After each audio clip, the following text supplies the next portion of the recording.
Bueno, continuando con los fármacos que han revolucionado el pronóstico de la leucemia mieloide crónica, los inhibidores de la tirosina quinasa, que hemos mencionado más de una vez a lo largo de las presentaciones anteriores, y que básicamente conviene conocer los aspectos esenciales, los aspectos básicos de estos fármacos a la hora de manejar a los pacientes. Y es precisamente lo que pretendemos hacer en esta presentación.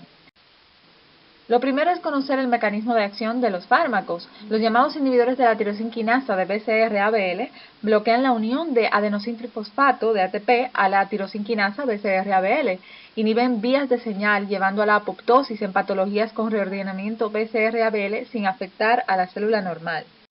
Bueno, y como recordarán de la primera presentación, la tirosina quinasa BCR-ABL básicamente va a participar en la fosforilación, la transferencia de un grupo fosfato a un residuo de tirosina, de ahí su nombre, y esto va a generar señales que van a inducir a la proliferación celular, van a regular la proliferación celular, básicamente. Entonces, cuando hay reordenamiento BCR-ABL por el cromosoma, la generación del cromosoma Filadelfia, básicamente esta señal se altera, o sea, se va a producir una proliferación celular descontrolada. Y bueno, básicamente en el caso del reordenamiento BCR-ABL, los inhibidores de la tirosina quinasa van directamente al receptor de ATP, que va a facilitar la transferencia del grupo fosfato cuando se convierte a ADP. Entonces, si se bloquea este receptor por el ITK, puede ser imatinib o cualquier otro, DASA o NILO, por ejemplo, básicamente se va a bloquear este paso y no va a inducirse la señal que va a inducir básicamente a la proliferación celular descontrolada que ocurre en la leucemia mieloide crónica. Y de esta manera, pues se va a controlar la enfermedad, básicamente. Controlar la enfermedad, no curar, como hemos mencionado. Bueno, y con respecto a la farmacodinamia primaria, que es la que se refiere básicamente a la interacción del inhibidor de la tirosina quinasa en el receptor BCR-ABL, bueno, básicamente como acabo de mencionar, ningún inhibidor de la tirosina quinasa cura la leucemia mieloide crónica, pues no actúan directamente sobre las células stem leucémicas. Básicamente actúan en el receptor de las otras células hematopoyéticas alteradas, pero no en las células stem leucémicas, por lo que no curan la enfermedad y básicamente lo que van a hacer es controlar. Otro aspecto importante a saber, la principal causa del fallo con imatinib, que es un inhibidor de la tirosina quinasa de primera generación, como todos conocemos, el primero que se produjo, es la aparición de formas mutadas de BCR-ABL que impiden la unión de imatinib. Básicamente, como vimos en la imagen, el receptor, hay un receptor en el BCR-ABL en la cual se une el inhibidor de la tirosina quinasa, en este caso de imatinib. Si aparecen formas mutadas, el fármaco no se va a unir al receptor y por ende va a aparecer resistencia. Los nuevos inhibidores de la tirosina quinasa son activos en la leucemia mieloide crónica con resistencia a imatinib. Básicamente estos sí actúan sobre el receptor mutado. Y en cuanto a la farmacodinamia secundaria, la farmacodinamia off-target, que es la que el fármaco actúa no solo en el receptor BCR-ABL, sino a nivel de otros receptores. En el caso de los ITKs no son específicos de BCR-ABL, inhiben otras tirosina quinasas oncogénicas, como el SRC, el PDGFR, el KIT, el epiduril receptor quinasas y no receptores tirosina quinasas también. El dasatinib y el ponatinib son los más potentes inhibidores de BCR-ABL, pero menos selectivos. Al contrario, el imatinib y el nilo son menos potentes, pero con menor actividad off-target. En sí todo tiene sus pros y sus contras. El dasatinib, bosutinib y ponatinib son inhibidores de la familia SRC, que son básicamente otros receptores. Y bueno, las tirosina quinasas de esta familia parecen que están sobreexpresadas en la leucemia mieloide crónica resistente a imatinib. Pero bueno, básicamente el papel de la inhibición de este receptor en la actividad antitumoral de los ITK no se ha demostrado. La inhibición SRC media también la actividad osteoclástica de los inhibidores de la tirosina quinasa y bueno, o sea, están realizando investigaciones en el posible beneficio del efecto inhibidor SRC en muchas patologías tumorales y algunas no neoplásicas como la enfermedad renal poliquística. Esto es un dato interesante. Bueno, y aquí podemos ver una tabla de los inhibidores de la tirosinquinasa que aprobados, básicamente sus indicaciones, posología, el coste. Y bueno, esto fue sacado del manual del MC, del grupo español de leucemia mieloide crónica, del MC, básicamente. Entonces, bueno, con respecto a imatinib, vemos que está indicado en pacientes adultos y niños pediátricos con LMC, Filadelfia positiva, de diagnóstico reciente, para los que no se considera como tratamiento de primera línea el trasplante de médula ósea. También en pacientes adultos y pediátricos con LMC Filadelfia positiva en fase crónica tras el fallo del tratamiento con interferón alfa o en fase acelerada o crisis blástica. En pacientes adultos y pediátricos con leucemia linfoblástica Filadelfia positiva de diagnóstico reciente integrado con quimioterapia convencional. Entonces, pacientes adultos con leucemia linfoblástica aguda Filadelfia positiva refractaria o en recaída como monoterapia. Pacientes adultos con síndrome mielodisplásico, síndrome mieloproliferativos asociados con el reordenamiento PDGFR. Y pacientes adultos con síndrome hipereosinofílico avanzado o leucemia eosinofílica crónica con reordenamiento de CYP1L1-PDGFR. Entonces, básicamente esas son las indicaciones del metilato de imatinib, del Gleevec, básicamente. Y bueno, en cuanto a la posología, aquí la podemos ver, podemos revisar a la hora de tratar a los pacientes la dosis exacta que tenemos que administrar y bueno, el coste que es variable. Con respecto al nilotinib y al dasatinib, está indicado, bueno, aquí vemos las indicaciones en los pacientes, en respecto al Nilo, en los pacientes adultos con leucemia mieloide crónica Filadelfia positiva de nuevo diagnóstico en fase crónica, y en leucemia mieloide crónica Filadelfia positiva en fase crónica y en fase acelerada con resistencia o intolerancia a un tratamiento previo que incluye el imatinib. Vemos la posología, el coste variable, bueno, básicamente eso. El dasatinib es en pacientes adultos con leucemia mieloide crónica, Filadelfia positiva, en fase crónica de nuevo diagnóstico también, y pacientes adultos con leucemia mieloide crónica, en fase crónica, fase acelerada o crisis blástica, con resistencia o intolerancia al tratamiento previo, incluido el imatinib. Y en pacientes adultos con linfoblástica aguda, Filadelfia positiva y crisis blástica linfoide procedente de leucemia mieloide crónica con resistencia o intolerancia al tratamiento previo. Vemos su posología también y el coste. Y con respecto al bosutinib y el ponatinib, que son fármacos menos utilizados, ITCAs menos utilizados, el bosutinib está indicado en pacientes adultos con leucemia mieloide crónica, Filadelfia positiva en fase crónica, acelerada o crisis blástica, tratados previamente con uno o más inhibidores de la tirosinquinasa y para quienes imatinib, nilotinib y dasatinib no se consideran opciones adecuadas de tratamiento. Es decir, este es un fármaco de segunda línea, segunda generación, o un fármaco que puede ser opción cuando no se toleren por alguna razón los otros ITCAs, imatinib, nilotinib y dasatinib. Y con respecto al ponatinib, hemos de saber, bueno, está indicado en pacientes adultos con leucemia mieloide crónica en fase crónica, acelerada o crisis blástica que sean resistentes a DASA y a Nilo, que sean intolerantes a DASA o Nilo, o que en los que no esté clínicamente indicado el tratamiento subsiguiente con imatinib, o que presenten, esto es muy importante, la mutación T315I, que es una mutación, como vimos, estudiamos del receptor, la cual confiere resistencia a los ITCAs de primera generación y en los cuales se ha estudiado que el ponatinib sí ejerce efecto.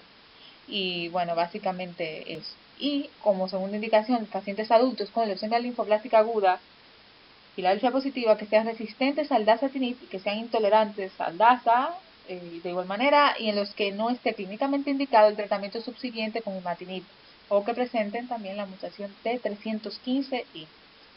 Bueno, y básicamente esto, con respecto a las propiedades farmacodinámicas, como podemos ver en la tabla, aquí vemos la farmacodinámica primaria, que es la que se ejerce en el receptor BCR-ABL, y vemos que todos los ITCAs evidentemente ejercen acción en este receptor. Y como vimos la farmacodinámica secundaria, un sinnúmero de de receptores, algunos conocidos, otros no conocidos, que no podemos poner en la tabla, pues se ha visto que los ITKs también, aparte de actuar en el receptor BCR-ABL, también pueden actuar en receptores eh, celulares y, bueno, provocar respuestas, funcionar para otras patologías también.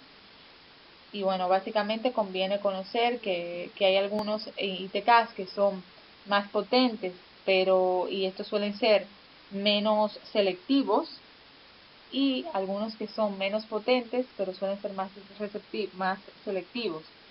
Aquí vemos el caso del imatinib, el nilotinib, como vemos que son menos potentes, son activos con el BCR-ABL, pero sin embargo son como más selectivos, interactúan con un número menor de receptores, a diferencia del DASA, el bosutinib también, que tienen una selectividad más amplia. Y bueno, básicamente conocer esta parte.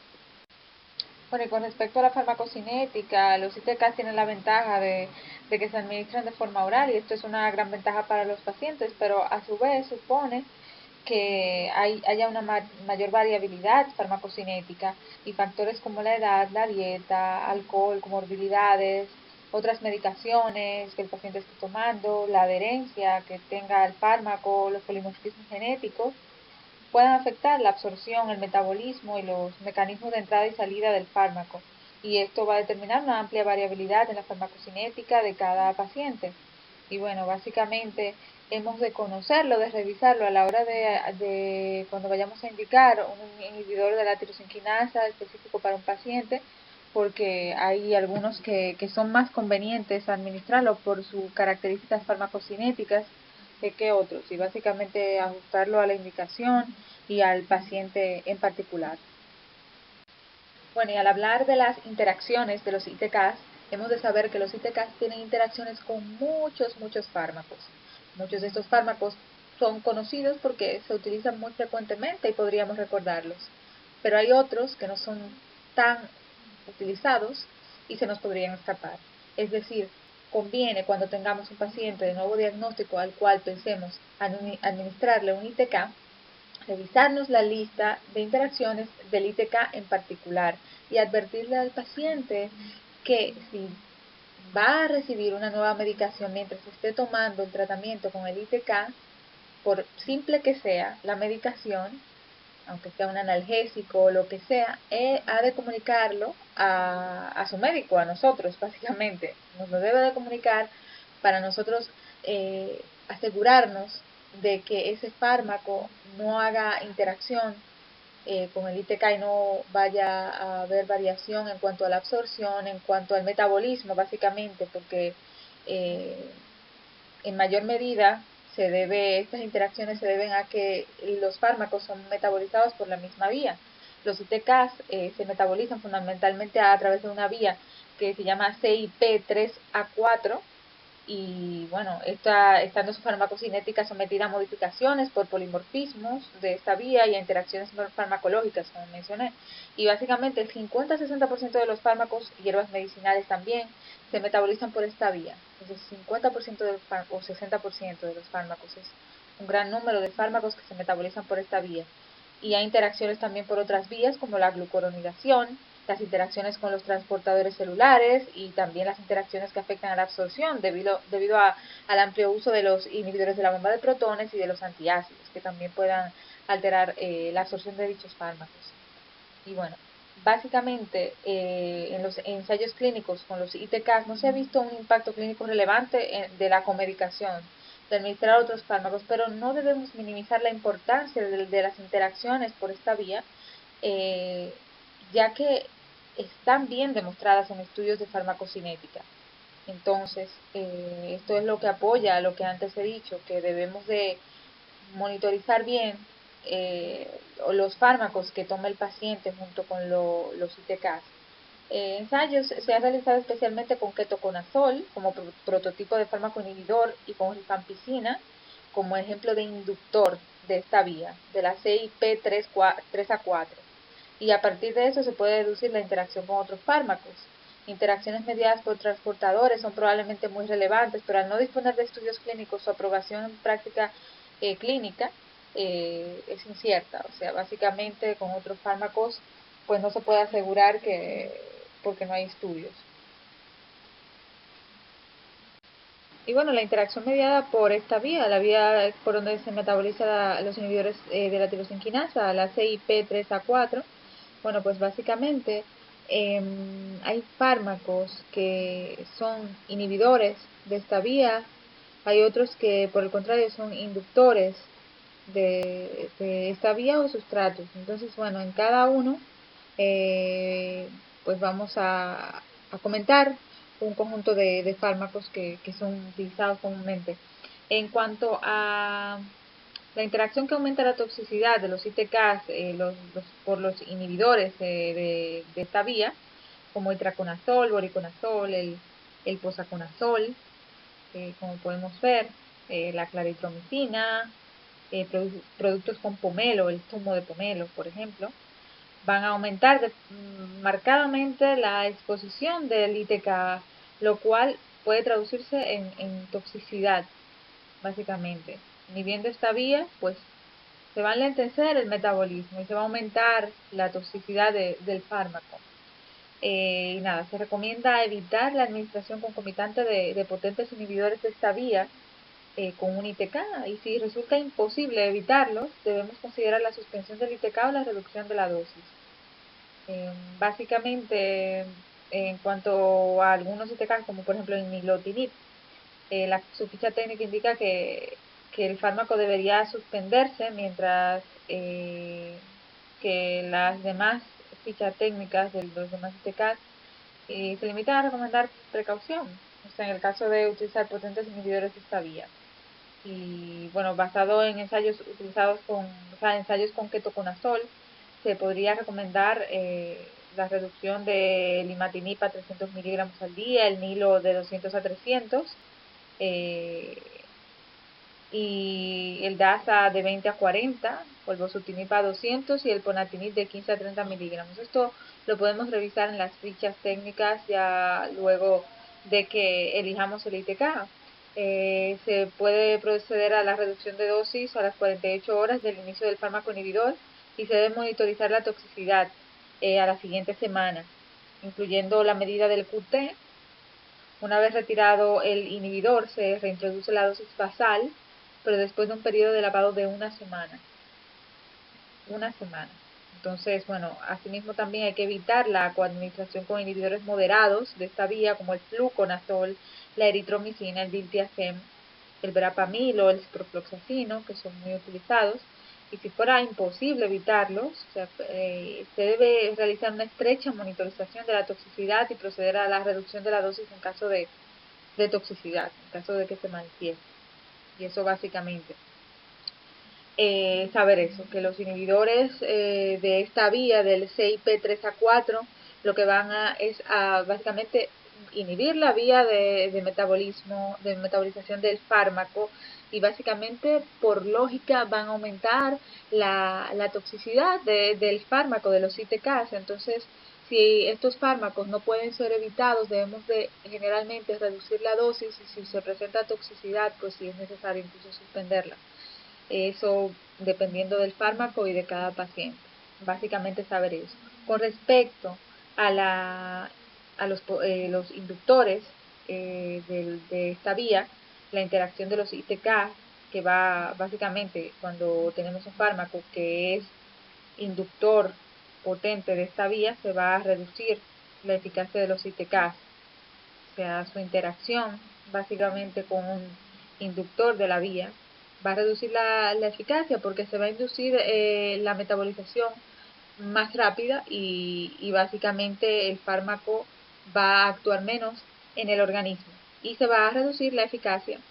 Entonces, podemos mencionar inductores potentes de esta vía como la rifampicina, la rifabutina, la fenitoína, carbamazepina, fenobarbital, la hierba de San Juan, la dexametasona, van a reducir de modo marcado la exposición al ITK, básicamente porque son inductores potentes del CYP3A4. Bueno, básicamente eh, en la gráfica lo podemos ver, un conjunto de fármacos que funcionan de esta manera. Y bueno, básicamente basado en la farmacocinética hay que duplicar al menos la dosis del ITK para compensar la inducción. Sin embargo, en presencia de un inductor potente es bastante probable que el paciente pierda la respuesta aunque se aumente la dosis del ITK. Por ello, se recomienda evitar la administración concomitante de potentes inductores de esta vía con un ITK. Los inductores moderados tienen un efecto discreto, básicamente, y es posible que la interacción pueda compensarse con un aumento de la dosis. Y si no es posible evitar la interacción, se aconseja hacer controles frecuentes y si aumenta el BCR-ABL, aumentar la dosis del ITK.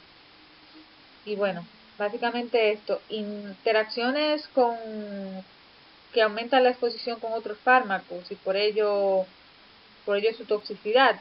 Bueno, son interacciones que podrían ser relevantes, por ejemplo con nilotinib e imatinib, pues además de sustratos, que es a lo que llamamos sustratos, son potentes inhibidores del CYP3A4, eh, en el caso del nilotinib y el imatinib, menos relevantes con el DASA, que es débil, inhibidor de esta vía, e improbables con el bosutinib y el ponatinib, pues son sustratos pero carecen de efecto inhibidor de esta vía. Es decir, los ITKs en general suelen comportarse como inhibidores de esta vía. Entonces, van a aumentar también la exposición de otros fármacos, así como otros fármacos causan que estos aumenten su acción y su toxicidad o disminuyan su acción y su toxicidad. Así, los ITKs pueden hacer lo mismo con otros fármacos, porque aparte de sustratos suelen comportarse como inhibidores, sobre todo el nilotinib y el imatinib, y el dasatinib en menor medida. El bosutinib y el ponatinib no suelen hacerlo. Pero bueno, en cualquier caso, siempre lo consideraremos con fármacos de estrecho margen terapéutico como astemisol, cisaprida, los alcaloides ergotínicos como la ergotamina, ciclosporina, el tacrolimus, el sirolimus, el fentanilo. O sea, en estos fármacos hay que tener vigilancia al respecto. Y en el caso del imatinib y el nilotinib se ha comprobado que pueden ser relevantes con otros fármacos como la simvastatina. Y si la interacción es inevitable, no se puede evitar el uso del otro fármaco, se debe vigilar la posible toxicidad mediada por el otro fármaco y si es posible monitorizar el nivel plasmático del fármaco afectado. También se puede aconsejar una reducción de la dosis del fármaco.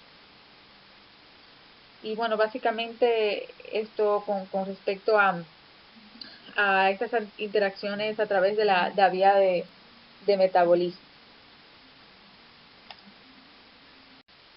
Y con respecto a las interacciones que pueden causar arritmias, hemos de saber que un efecto de los ITKs es la inhibición del canal de potasio HERG, que está implicado en la repolarización cardíaca. Y esto se podría traducir en una prolongación del QT e incluso en torsada de puntas, que es una arritmia potencialmente mortal, básicamente. Entonces, los ensayos de primera línea muestran esto está comprobado, muestran una prolongación del QT corregido grado 1-2 en el 2 a 4%, y siendo excepcionales los grados 3 y 4. Y bueno, básicamente los casos de prolongación severa del QT corregido se explican por interacción con otros fármacos o con patología cardíaca previa.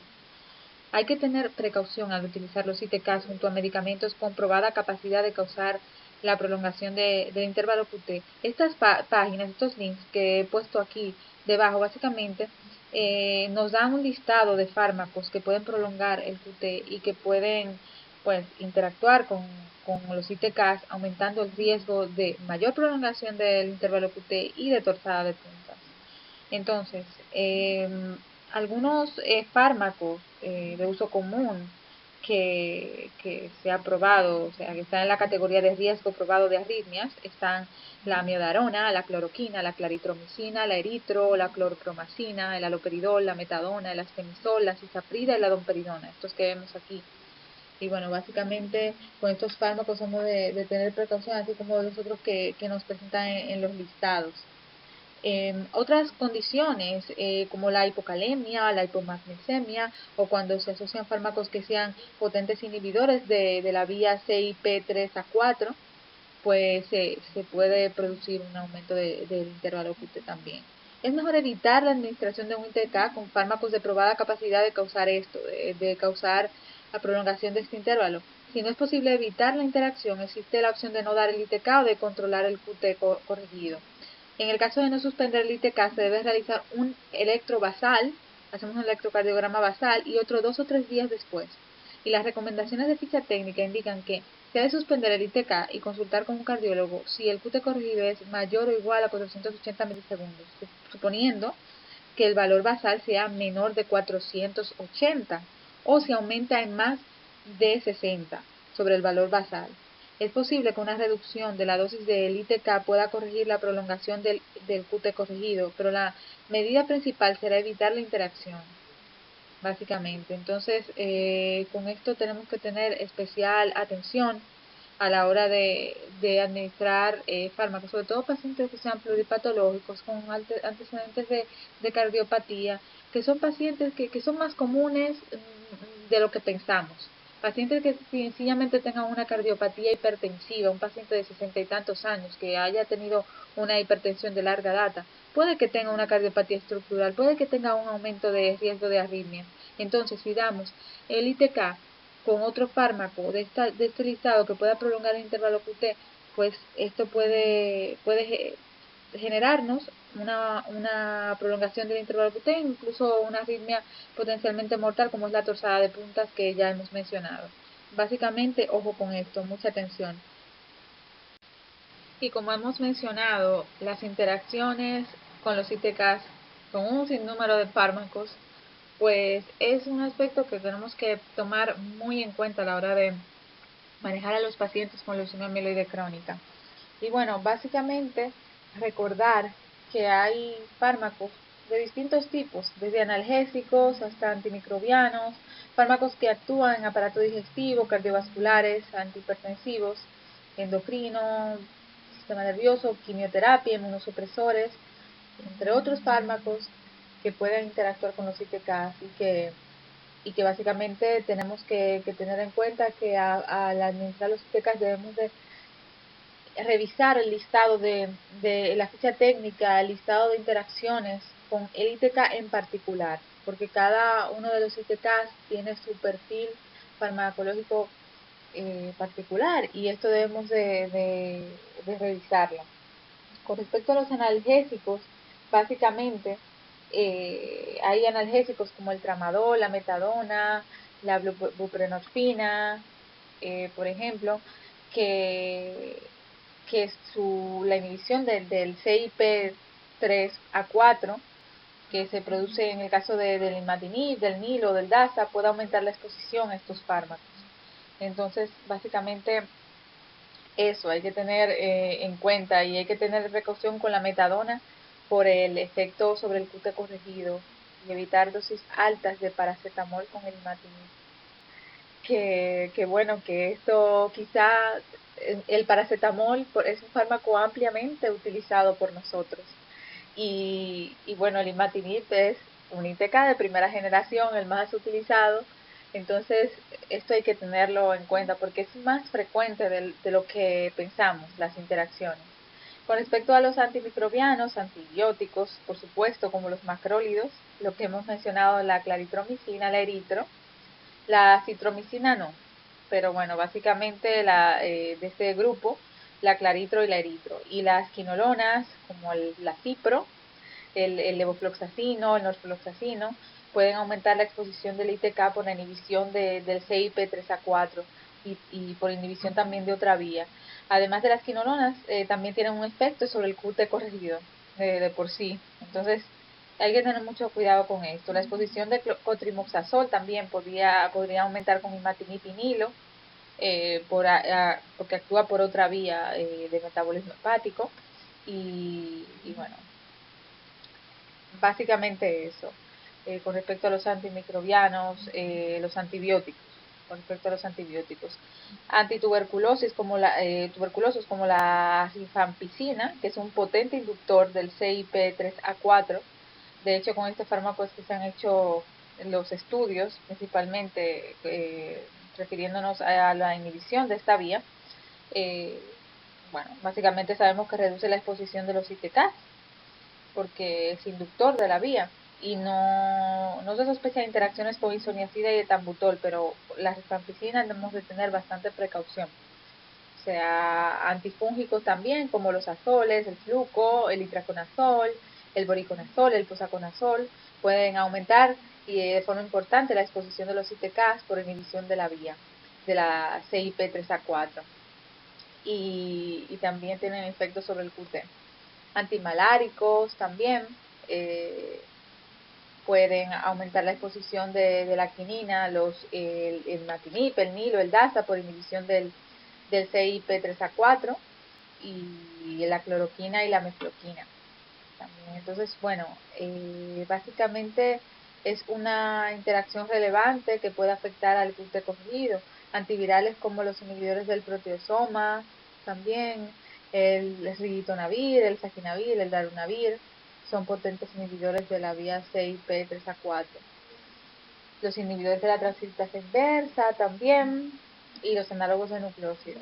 O sea, resulta imposible memorizarse todo esto, o sea, todas las interacciones, pero es más que nada por mencionarlo y porque seamos conscientes de qué tan frecuente es el uso, que con cualquier fármaco puedan hacer interacciones y que estas interacciones pueden tener consecuencias importantes para el paciente. Con respecto al aparato digestivo, bueno, básicamente los IBP, los inhibidores de la bomba de protones, que son tan utilizados, los anti-H2, antihistamínicos, antieméticos, los antiácidos, también pueden interactuar con estos fármacos. De hecho, en algunos casos están contraindicados, como el caso de los inhibidores de la bomba de protones, el caso del dasatinib. Deben ser evitados. Y bueno, con respecto a los fármacos antihipertensivos y que actúan en el aparato cardiovascular, pues estos fármacos, los fármacos más habituales de este grupo, básicamente son los bloqueadores del canal de calcio, como el verapamil o el diltiazem, los nitratos, los inhibidores de ECA, también, y los beta bloqueantes también pueden tener interacción. Y los de endocrinología, los antidiabéticos, las sulfonilurias, la insulina y la metformina no se ven afectadas por los ITKs, así que bueno, esto a favor. Y en el caso de los hipolipemiantes, la torvastatina y la semvastatina, básicamente sí que pueden interactuar, y la levotiroxina también. Y de los del sistema nervioso, los antiepilépticos como la fenitoína y carbamazepina son potentes inductores de la vía CYP3A4, lo cual puede, por ende, reducir de modo relevante los niveles de los ITKs. Antipsicóticos como la clozapina, la risperidona, el haloperidol, también podrían aumentar cuando administramos un ITK. Los antidepresivos, las benzodiazepinas también, y los barbitúricos, como el fenobarbital, básicamente porque van por esta misma vía. La quimioterapia, hay que tener precaución cuando se combina un ITK con la asparaginasa en la linfoblástica aguda, por ejemplo, por el riesgo de hepatotoxicidad de estos fármacos. El nilotinib no debe darse con irinotecan. Y en cuanto a los inmunosupresores, la exposición de ciclosporina, tacrolimus, sirolimus, everolimus puede aumentar por inhibición del CYP3A4 y del PGP, que es otra vía. También hay interacción inversa, pues ciclosporina es inhibidor CYP3A4 y tacrolimus es inhibidor de la otra vía, y no son previsibles interacciones con micofenolato mofetil o el metotrexato ni la satioprina. Básicamente con los anteriores mencionados, con la ciclosporina, el tacrolimus, el sirolimus y el everolimus. Y bueno, otros fármacos, como los antiasmáticos, fármacos como para la disfunción eréctil, como el sildenafilo, el vardenafilo, pues pueden aumentar por inhibición de la vía CYP3A4. Y bueno, básicamente eso. O sea, ya con mencionar estos fármacos, hemos creado la conciencia de que debemos de revisar el listado de fármacos que interactúan con el ITK en particular que vayamos a administrar. Y ya después de conocer los aspectos moleculares, la farmacocinética, la farmacodinámica, la leucemia mieloide crónica en sí, desde su base patogénica hasta la manera de tratar a los pacientes y el fármaco, los ITKs, ha llegado el momento en el cual el paciente nos va a hacer la pregunta más simple y nosotros muchas veces, conociendo aspectos tan profundos de la leucemia mieloide crónica y de los ITKs, quizá no sepamos responder, porque son aspectos que pueden parecer simples o triviales, pero de cara al manejo del paciente y de cara al manejo del fármaco, conviene saberlos. Y esta parte de la presentación está dedicado a eso, a las preguntas frecuentes de los pacientes que nos hacen poner cara de póker en la consulta. Y bueno, básicamente esto. Las dietas, o sea, la dieta del paciente, la interacción de los ITKs con los alimentos, es sabido bueno, que el nilotinib no debe tomarse con alimentos. Eso lo dice claramente en la ficha técnica, pero bueno, para recordarlo. Por el contrario, el imatinib y el bosutinib sí deben tomarse con alimentos. Y el dasatinib y el ponatinib se pueden tomar con o sin alimentos. Son aspectos que conviene saber. Con respecto a los zumos y hierbas medicinales, básicamente por ser un potente inhibidor del CYP3A4, se evita tomar el pomelo y el zumo de pomelo, que lo hemos leído más de una vez en los libros. El pomelo se debe desaconsejar, o sea, se debe prohibir en los pacientes que toman ITK. Otros zumos que se desaconsejan por ser inhibidores de esta vía son la naranja amarga, la granada, la fruta de la estrella, que es la carambola, el regaliz, que a tanta gente le gusta, menos a mí. Pero bueno, básicamente estas frutas se desaconsejan, aunque no hay estudios clínicos. Sin embargo, es sabido que son inhibidores de la misma vía que metaboliza los ITK, pues se desaconsejan. La naranja de mesa, el limón, no tienen efectos inhibitorios sobre la vía, entonces, bueno, en principio no está desaconsejado. Eh, También la hierba, con respecto a las hierbas medicinales, la hierba de San Juan es un potente inductor de la CYP3A4 y de la PGP, que es otra vía por donde se metabolizan también los ITKs. Esta se debe prohibir, básicamente. Y con respecto a otros fármacos, bueno, otras hierbas medicinales, como el ginkgo biloba, otros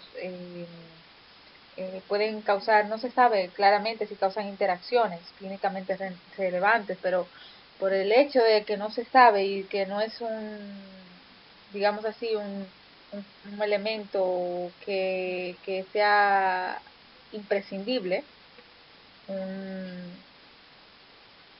se debe de evitar, se debe decirle a los pacientes que no tomen ginkgo biloba. Con respecto a los vómitos, solamente se tomará otra dosis del fármaco si se reconoce el comprimido o la cápsula. Es decir, si el paciente vomita inmediatamente que se tomó el ITK y vemos en el vómito restos, o sea, la pastilla básicamente, la cápsula, pues se debe de repetir la dosis. De lo contrario, pues no, se asumirá que algo se absorberá. Y bueno, se seguirá tomando las siguientes dosis.